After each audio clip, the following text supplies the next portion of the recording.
मध्ये 6,000 पोरं शिकवतो आणि 750 पोरं दत्तक घेतलेले आहेत. हे सगळ्यात महत्वाचे. पैसा ही महत्वाची चीज नाही आहे. पैसा अजिबात महत्वाचा नाही. तुम्ही पैशाचा मला अजिबात लागू नका. पैसा हे तुमच्याकडे आला पाहिजे. तुम्ही काम करत राहा. आज आयुष्यामध्ये मी कोणत्या फील्ड्स मध्ये नाही असं नाहीये. राजूला चांगलं माहिती. आज 6 शाळा सुरू केल्यात आपण. 12वी पर्यंत शाळा आहे. रिअल इस्टेट मध्ये काम करतो मी. माझा मुलगा पुस्तकं लिहिली 6, पिक्चर काढले 2, सामाजिक काम आहे. महाराष्ट्रभर कुठेही गेलं तरी उपाशी मारायचं काम नाही आहे. म्हणजे या सगळ्या गोष्टी ज्या आहेत, पण त्याच्यासाठी पुढे जात असताना आपल्याला पाठीमागं सुद्धा वळून बघितलं पाहिजे. ही त्याची जाणकार असली पाहिजे. जोपर्यंत पाठीमागं वळून बघत नाहीये तोपर्यंत तर आपण सिंहावलोकन म्हणतो. सिंह जेव्हा 100 पावलं पुढे जातो तेव्हा एक पाऊल थांबतो, मागोळून पाहतो. हे आपण समाजाकडे पाहिलं पाहिजे. जोपर्यंत या गोष्टी होणार नाही तोपर्यंत आपण किती काय केलं त्याला काही चीज राहणार नाही किंवा त्याला काही अर्थ राहणार नाही. आज माझा मुलगा दुर्दैवानं तसं होणार नाहीये. आज तो गव्हर्नमेंटचे काम होतो, बिल्डर आहे तो. माझी मुलगी आर्किटेक्टच्या 4थ्या वर्षी आहे.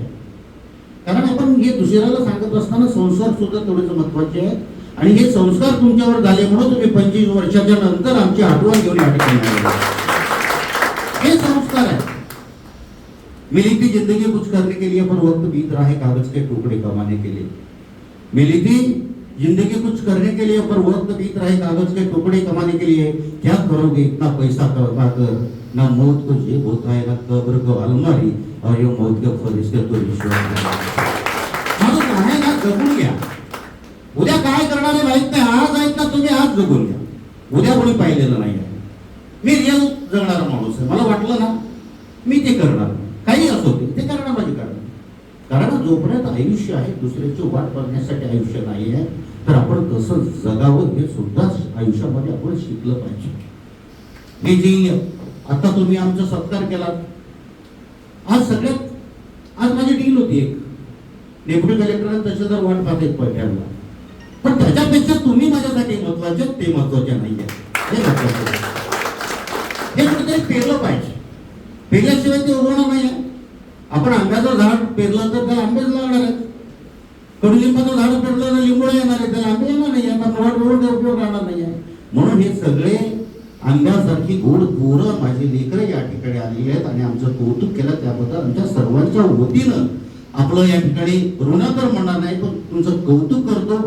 आपण मोठ्यात मोठी भरारी या ठिकाणी घेतलं पाहिजे. कधी गरज पडली असेल अर्ध्या रात्री आम्हाला हाक मारा. आम्ही सदैव तुमच्या पाठीशी उभे आहोत. पाठीशी नाही तर आम्ही सोबत आहोत. पाठीशी असणारे कुठं झालं माहीत नाही पण मी सोबत असतो. आणि बऱ्याच गोष्टी आपल्याला पाहायला मिळालेल्या आहेत आणि म्हणून आपण सर्वांनी खरोखरच मन भरून आलेलं आहे. कारण 25 वर्षाची मुलं आज कालची मुलं आज भेटायला येत नाहीत. 25 वर्षाची लेकरं मला भेटायला आली. याच्यापेक्षा गर्वाची गोष्ट कोणतीच नाही, आनंदाची गोष्ट पण कोणतीच नाही. आणि म्हणून ही काय म्हणतो एक कविता अशी आहे की सरणावरची फुलं हसूही देत नाहीत आणि रडूही देत नाहीत. मिली थी जिंदगी कुछ करने के लिए फिर वक्त वगैरे तुम्हाला सांगितलं. कारण एक वक्त निघून जातो. पण आपण काय केलं पाहिजे, आपण कसं राहिलं पाहिजे, आपणाला लोकांकडून काय देता आलं पाहिजे आणि काय घेता आलं पाहिजे हे सुद्धा आपल्याला प्लॅनिंग असतं. जो प्लॅनिंग नाही आहे तोपर्यंत आता माझं मागच्याच महिन्यामध्ये स्मशानातील फुलं नावाचं कविता संग्रह प्रकाशन झालं. 1000 पुस्तकं काढली होती तर 23-24 दिवसामध्ये संपूर्ण विकून गेली. म्हणजे तेवढं प्रभाव पण तुमच्यावर असलं पाहिजे. या गोष्टी सुद्धा तेवढंच महत्त्वाचं आहे. आणि म्हणून आपण माणसं जोडण्याचं काम या ठिकाणी नक्कीच करूया. माणसं स्वस्त झाले आणि मनुष्य मात्र महाग झालेले आहे. त्याला कुठंतरी आपण एकत्रित येऊन बंधनं घातली पाहिजे आणि त्यानुसार आपण जगलं पाहिजे. ही भूमिका त्या ठिकाणी मी व्यक्त करतो. मला जवळपास 10 मिनिटापासून सहन केला त्याबद्दल परत मी थांबतो. जय हिंद, जय महाराष्ट्र.